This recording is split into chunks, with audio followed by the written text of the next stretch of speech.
कहा जाता है कि संघर्षों के साय में इतिहास हमारा पलता है और जिस ओर जवानी चलती है उस ओर जमाना चलता है। ये एक तो सपना मेरा था ही कि वहाँ नामांकन लेना, सपना और नामांकन हुआ, उसके बावजूद हमने चुनाव लड़ा और चुनाव भी जीता हमने। ये दूसरा सपना मेरा पूरा हुआ, इससे बेहतर और क्या हो सकता है। तो आज इस चंपारण से हमने जा करके और वहाँ पढ़ाई किया और वहाँ सभी छात्रों को धन्यवाद देना चाहता हूँ जिन छात्रों ने हम पे भरोसा जताया, और सभी प्रशासन का, विश्वविद्यालय प्रशासन को भी धन्यवाद देंगे। आप देख रहे हैं केवल सच। पटना विश्वविद्यालय में फैकल्टी ऑफ साइंस काउंसलर के पद पर सुधांशु राठौर चुनाव जीतने के बाद किया प्रेस कॉन्फ्रेंस। बिहार के पश्चिमी चंपारण जिले के गौनाहा प्रखंड अंतर्गत किसान पुत्र सुधांशु राठौर पटना विश्वविद्यालय में फैकल्टी ऑफ साइंस काउंसलर पद पर सभी पार्टियों को धत्ता बताते हुए चुनाव जीता और चंपारण का नाम रोशन किया। चुनाव जीतने के बाद पहली बार गृह क्षेत्र पहुंचने पर ग्रामीण द्वारा फूल माला पहनाकर एवं बुके देकर भव्य स्वागत किया गया और प्रेस कॉन्फ्रेंस कर सुधांशु राठौर ने अपने चुनाव जीतने का और चुनाव जीतने वाले सभी छात्रों एवं विद्यालय प्रशासन को धन्यवाद और आश्वासन दिया। देखिए पूरा रिपोर्ट। कहा जाता है कि संघर्षों के साय में इतिहास हमारा पलता है और जिस ओर जवानी चलती है उस ओर जमाना चलता है।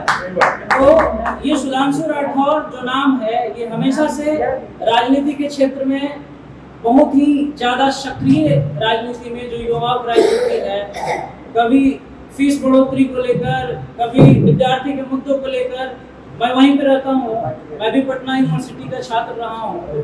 तो अभी जो है युवा अगर राजनीति में सक्रिय होगा, अच्छी राजनीति करेगा, तब जाके समाज और देश का भला हो सकता है। इसके साथ ही मैं चंपारण की धरती से एक नया ऐतिहासिक कदम है, हमारे मित्र, हमारे गांव के बेटा, हमारे आने वाले जो राजनीति के दशा और दिशा को तय करने वाले हैं, पटना यूनिवर्सिटी से साइंस फैकल्टी में जो पीजी काउंसलर के पद पे चुनाव जीत के इस गौरवान्वित क्षण में हम सभी को एक नया उत्साह और नई ऊर्जा के साथ इस पल में हम सभी इस पल के साक्षी बनने वाले हैं। तो ये हमारी मिट्टी के लिए, इस चंपारण के लिए गौरव की बात है, एक गौरव का क्षण है। तो मैं सबसे पहले आदरणीय श्री बलिराम सिंह चाचा जी को बुलाना चाहूँगा कि वो मंच पे आएँ और आके इनका जो है हौसला बढ़ाएं। धन्यवाद। पटना विश्वविद्यालय छात्र संघ चुनाव 2025 में आपने जीत हासिल किया है, क्या इसको लेकर क्या कहना है? देखिए, पहले तो आप सभी मीडिया बंधुओं को मेरा प्रणाम। चंपारण से पहले बार अभी इतिहास रहा है कि यहाँ से कोई बच्चा पटना यूनिवर्सिटी में नामांकन लिया और पढ़ाई किया और वहाँ से छात्र संघ चुनाव में भी दमदार दो तरह अलग अलग दलों के बावजूद भी हमने निर्दलीय चुनाव फाइट किया और चुनाव जीता भी। सबसे पहले मेरा भी सपना था कि पटना विश्वविद्यालय, जो जैसा विश्वविद्यालय में हम लोग छोटे मिडिल फैमिली से आते हैं, यहाँ का बच्चा का एडमिशन हो जाए, ये भी बहुत बड़ा सपना होता है। पटना साइंस कॉलेज अपने आप में एक इतिहास रहा है और वहाँ पे जाने के मुझे लगता है कि मैं अपने पीढ़ी का पहला छात्र हूँ जो उस विश्वविद्यालय में नामांकन लिया हूँ।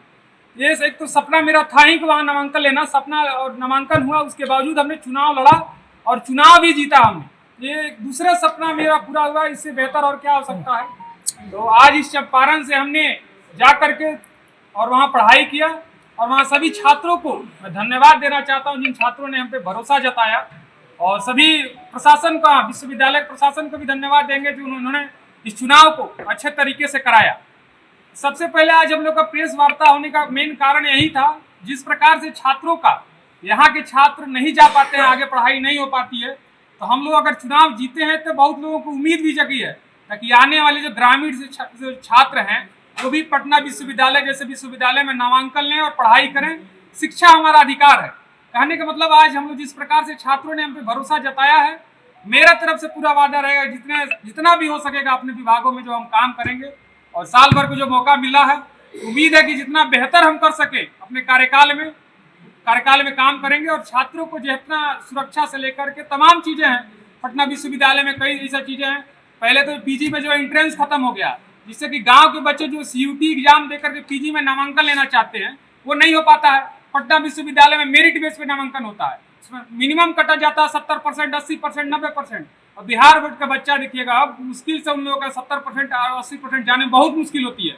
तो अच्छे अच्छे क्रीम बच्चे भी है, उनका नामांकन नहीं हो पाता है विश्वविद्यालय में। तो हमारी मांग भी रहेगी, हम आए हैं, हम लोग जीते हैं चुनाव, तो पहले हम लोग जाएंगे, कल हम लोग का शपथ ग्रहण भी है, तो हम लोग का पहला मांग जो रहेगा पहला रवांग रहेगा कि एग्जाम एंट्रेंस बेस पर कराया जाए, ताकि ग्रामीण से जो बच्चे आते हैं उनको भी नामांकन लेने का पटना विश्वविद्यालय जैसे विश्वविद्यालय में मौका मिले। दूसरा क्या है कि वहाँ के विश्वविद्यालय जो बंद पड़े हैं, जो तमाम हॉस्टल जो बंद पड़े हैं, वो हॉस्टल को खुलवाया जाए, ताकि हॉस्टल जो है छात्रों के लिए ही है।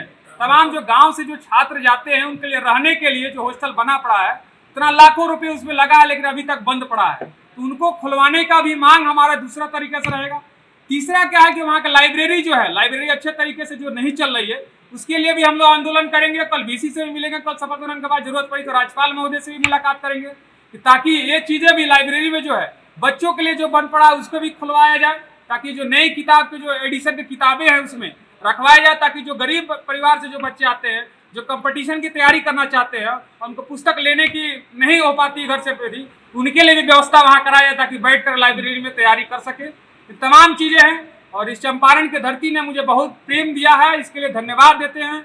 यहाँ के सभी गार्जियन, सभी लोगों का मेरे धन्यवाद देते हैं, जिन्होंने हम पे आशीर्वाद निरंतर बनाए रखा, हर तरीके से तन मन और धन से सभी का आशीर्वाद मेरे ऊपर रहा। आज इसी के बदौलत और सभी पत्रकार साथियों का निरंतर सहयोग मिलता रहा, निरंतर हम आंदोलन करते भी रहे और हमेशा से सहयोग यहाँ से मिलते रहा। आज उसी का बदौलत है कि आज यहाँ से ग्रामीण क्षेत्र का लड़का जाके पटना विश्वविद्यालय में नामांकन के बावजूद लेने के साथ साथ वहाँ चुनाव लड़ा और चुनाव निर्दलीय भी चुनाव जीता। इसके लिए भी बहुत बहुत सभी को धन्यवाद देते हैं।